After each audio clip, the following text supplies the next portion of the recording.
Good morning students. आज हम Rana tigrina के बारे में बात करेंगे।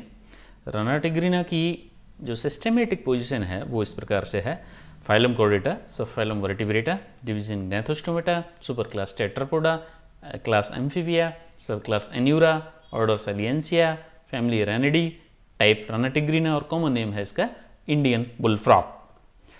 इसके बाद इसके एक्सटर्नल फीचर्स देखें तो इंडियन बुलफ्रॉग जो है वो एम्फीबिया वर्ग में आता है और दोनों सतहों पर रहता है, जल और थल दोनों आवासों में रह सकता है। राना टिग्रीना सबसे ज़्यादा संख्या में पाया जाने वाला मेढक है। इनके शरीर का तापमान नियत नहीं होता, इसलिए ये अनियमित तापी या पोइक्लोथर्म्स कहलाते हैं। ये जल और थल दोनों पर रह सकते हैं। ये थल पर रहते हैं तो अपने शरीर में कुछ रंग बदलने की क्षमता पाई जाती है, इसे कैमोफ्लेज कहते हैं।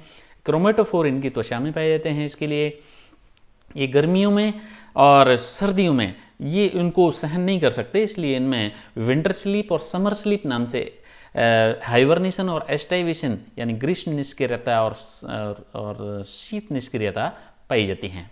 इनकी मॉर्फोलॉजी अगर देखें तो इसके शरीर की पृष्ठ सतह चकतेदार होती है, हरे रंग की होती है, लेकिन जो अधर सतह है वह सफ़ेद या पीली रंग की होती है। इसमें ठीक ऊपर नासा रंध्र पाए जाते हैं। मुख इनका जो है वो ये ट्रांसवर्स खांच के रूप में होता है और बड़ा होता है, चौड़ा होता है और सेमी सर्कुलर होता है। इनकी निक्टेटिंग मेम्ब्रेन जो पानी में तैरते समय जीवाणु और धूल के कणों से सुरक्षा करती है। इनकी आंखों के ठीक पीछे टिम्पेनम झिल्ली पाई जाती है। 2 जोड़ी पैर पाए जाते हैं जो चलने, कूदने और तैरने और खोदने का काम करते हैं। अग्रपार में 4 उंगलियां और पश्चपाद में 5 उंगलियां पाई जाती हैं, लेकिन इनमें नाखून नहीं पाए जाते। पश्चपाद में जाल पाया जाता है जिसकी वजह से ये तैर सकते हैं। इनमें लैंगिक द्विरूपता पाई जाती है, यानी नर और मादा अलग अलग होते हैं। और नर के अंदर नप्चियल पैड पाए जाते हैं जो मैथुन के समय मादा के उदर को दबाने का काम करते हैं, जबकि और इनके जो वाक कोश हैं वो भी थोड़े एफिशिएंट होते हैं और ये मादा में नहीं होते। पाचन तंत्र में देखें तो इसका पाचन तंत्र बहुत ही सरल प्रकार का होता है, जिसमें मुख से लेकर के ऊसोफेगस, छोटी सी ऊसोफेगस, स्टमक और फिर डायडेनम और फिर ये कॉइल्ड इसकी इंटेस्टाइन मलाशय में जाकर के और अवस्कर के द्वारा बाहर खुलती है। इसमें अवस्कर द्वार पाया जाता है, यानी एनस नहीं पाई जाती। अवस्कर का अर्थ होता है जिसमें मल, मूत्र और जनन जो युग्मक हैं वो एक ही छिद्र के द्वारा बाहर निकलते हैं, उसे अवस्कर कहा जाता है। इनके पाचन तंत्र में मुख, आमाशय और आंत इनमें पाई जाती हैं और इनमें विभिन्न जगहों पर पाचक एंजाइम पाए जाते हैं। इनका जो भोजन है वो मेढक, कीट और कृमि और एनेलिड होते हैं। इनके जैसे ही ये आते हैं तो साबुत निकल जाता है उनको और आमाशय में जाकर के इनका पाचन स्टार्ट होता है। आमाशय में गैस्ट्रिक जूस निकलता है और HCl अम्ल निकलता है और फिर उसके बाद उनमें पाचन, गैस्ट्रिक जूस में विभिन्न प्रकार के कार्बोहाइड्रेट, प्रोटीन और वसा को पचाने वाले एंजाइम होते हैं जो उनको पचाते हैं और फिर HCl अम्ल उसमें आमाशय में अम्लीय माध्यम प्रदान करने का काम करता है। और फिर उसके बाद में ये पाइलोरिक स्फिंक्टर के द्वारा छोटी आहार नाल में जाता है। छोटी आंत में आने के बाद में वहाँ पर उसका संपूर्ण पाचन होता है और फिर अवशोषण होता है। अवशोषण होने के बाद में रक्त परिसंचरण के द्वारा ये शरीर के विभिन्न भागों में आवश्यक पदार्थों को पहुंचा दिया जाता है और अपशिष्ट पदार्थों को मलाशय में इकट्ठा किया जाता है, जहाँ से वो समय समय पर बाहर निकाल दिया जाता है। इसका रेस्पिरेशन देखें तो 3 प्रकार से रेस्पिरेशन होता है। इनमें जो लार्वल स्टेज होती है उसमें गिल्स के द्वारा होता है और वयस्क अवस्था में लंग्स के द्वारा पल्मोनरी रेस्पिरेशन होता है और जब ये निष्क्रियता में होता है तो इसमें स्किन के द्वारा यानी क्यूटेनियस रेस्पिरेशन पाया जाता है। वहाँ पर इसमें ऑक्सीजन और कार्बन डाइऑक्साइड का आदान प्रदान होता है। इसका ब्लड वास्कुलर सिस्टम देखें तो बंद प्रकार का ब्लड वास्कुलर सिस्टम होता है। त्रिकोष्ठीय हार्ट होता है जिसमें 2 आलिंद और 1 निलय होता है। इनमें आलिंद और निलय में से होकर के और शुद्ध और अशुद्ध रक्त मिल जाते हैं, मिल करके और आर्टरीवेनस प्रकार का जो ब्लड है और वो शरीर के विभिन्न भागों में दौड़ता रहता है।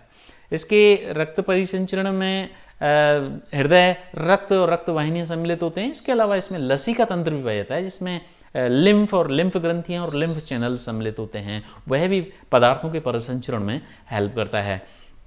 हृदय एक झिल्ली के द्वारा आवृत रहता है जिसे पेरिकार्डियम कहते हैं। हृदय में इन 3 चैम्बरों के अलावा एक साइनस विनुसस, एक एक्स्ट्रा चैम्बर भी होता है और एक कोनस आर्टरीसस होता है। इनमें इसके अलावा रीनल पोर्टल सिस्टम और हेपेटिक पोर्टल सिस्टम भी पाए जाते हैं जो इस परिसंचरण से थोड़े से अलग होते हैं। इनके रक्त में RBC, WBC और प्लेटलेट्स पाए जाते हैं। हीमोग्लोबिन आरबीसी में पाया जाता है, जो हृदय जिसका जो रक्त को आगे बढ़ा करके पंप करने का काम करता है। इसके एक्सक्रीशन देखें तो इसके लिए 2 किडनी पाई जाती हैं। दोनों किडनी यूरिनरी जेनेटल डक्ट के द्वारा और यूरिनरी ब्लैडर में मूत्र को वो रक्त से मूत्र को छान करके अलग करती हैं और मूत्र नलियों के द्वारा आकर के यूरिनरी ब्लैडर में इकट्ठा होता रहता है, जहाँ से समय समय पर क्लोएकल अपर्चर के द्वारा बाहर निकाल दिया जाता है। कंट्रोल और कोऑर्डिनेशन की बात करें तो इसमें केमिकल कंट्रोल के लिए thyroid gland, pituitary gland, thyroid gland, parathyroid gland, thymus, pineal gland, अग्नाशय की लैंगरहैंस की द्वीपिकाएं, एड्रिनल ग्लैंड और जनन ग्रंथियां यानी कि टेस्टिस और ओवरी पाई जाती हैं। और तंत्रिका तंत्र की बात करें तो इसमें परिधीय, केंद्रीय परिधीय और स्वायत्त तीनों प्रकार का तंत्रिका तंत्र पाया जाता है। केंद्रीय तंत्रिका तंत्र में ब्रेन और स्पाइनल कॉर्ड दोनों सम्मिलित होते हैं और परिधीय तंत्रिका तंत्र में उनसे निकलने वाली 10-10 जोड़ी तंत्रिकाएं सम्मिलित होती हैं। इसके अलावा स्वायत्त तंत्रिका तंत्र शरीर में पाए जाने वाले अंतरंगों में कुछ विशेष प्रकार के न्यूरॉन्स पाए जाते हैं, वो उस ऑटो स्वसंचालित जो क्रियाएं हैं उनको कंट्रोल करते हैं। इसके बाद में इनका जो मस्तिष्क है वह 3 भागों में डिवाइड रहते हैं, अग्र मस्तिष्क, मध्य मस्तिष्क और पश्चिम मस्तिष्क।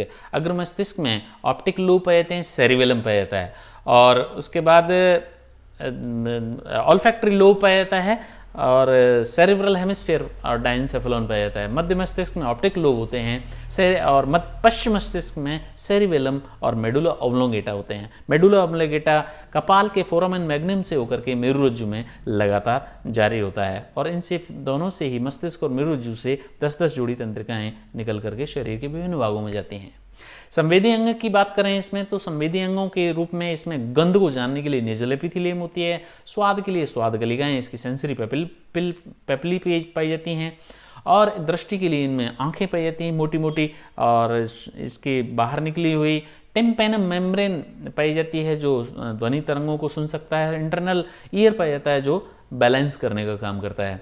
इसके रिप्रोडक्टिव सिस्टम की बात करें तो इसके नर जनन तंत्र में जो है वृषण, शुक्र नलिकाएं और मूत्र जनन वाहिनी होती हैं। चूंकि नर और मादा अलग अलग होते हैं इसलिए नर में नर जनन तंत्र और मादा में मादा जनन तंत्र होता है। इसके वृषण जो है वृक्कों से एक झिल्ली के द्वारा जटे हुए रहते हैं जिसका नाम है मीजोरकेम कहते हैं और इनमें एक नलिका पाई जाती है जिसे बिडर्स कैनाल कहते हैं, टेस्टिस से और वृक्क के बीच में, और वृक्क से फिर ये यूरिनरी जेनेटल डक्ट के द्वारा सेमिनल वेसिकल से होते हुए क्लोएकल अपर्चर के द्वारा बाहर निकाल दिए जाते हैं। और इस प्रकार से इनमें अवस्कर द्वार जो है वो नर में शुक्र रस और मूत्र को ले जाने का दोनों का एक ही काम करता है, इसलिए इसमें मल और मूत्र और शुक्राणु को त्यागने का एक ही छिद्र काम करता है। मादा जनन तंत्र में मेढक के मादा में एक जोड़ी अंडाशय और एक जोड़ी अंडवाहिनी होती हैं। अंडाशय युग्मित अनियमित आकार के पालित संरचनाएं होती हैं जो वृक्क के पास होती हैं और उससे संलग्न नहीं होती हैं। प्रत्येक अंडाशय में विकास की विभिन्न अवस्थाओं से गुजरते हुए गहरे गोल और अनगिनत अंडाणु पाए जाते हैं, ओवम पाए जाते हैं, ओवा पाए जाते हैं। परिपक्व होने के बाद में ओवा अंडाशय की दीवार को तोड़ करके देह गुहा में आ जाते हैं और वहाँ से ओविडक्ट के द्वारा ये लपक लिए जाते हैं। ओविडक्ट में से गुजरते हुए और फिर ये अंडाशय से निकलते हुए क्लोएका के माध्यम से और बाहर निकल जाते हैं। अंडवाहिनी युग में होती है, सफ़ेद रंग की पाई जाती है। ग्रंथिल और कुंडलित नलिका देह गुहा में होकर के पड़ी रहती है। अंडवाहिनी का पश्च सिरा चौड़ा होकर के ओविसेक बनाता है जो पृष्ठभाग में क्लोएका में खुलता है जहाँ से कूट मैथुन होता है। कूट मैथुन के समय अंडवाहिनी के द्वारा अवस्कर से बाहर निकाल दिए जाते हैं और ओविसेक में अंडाणु अस्थायी रूप से संग्रहित होते हैं। ये इनके ओविसेक हैं जहाँ पर अंडाणु अस्थायी रूप से संग्रहित किए जाते हैं।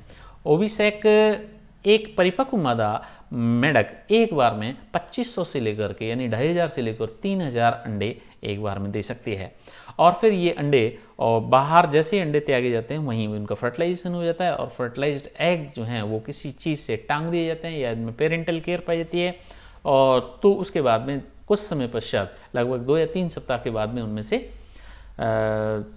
टैडपोल लार्वा निकलते हैं जो उनमें तोड़ करके और पानी में तैरते रहते हैं। इस प्रकार से ये मेढक का जीवन चक्र पूर्ण होता है। आज के लिए इतना ही। Thank you.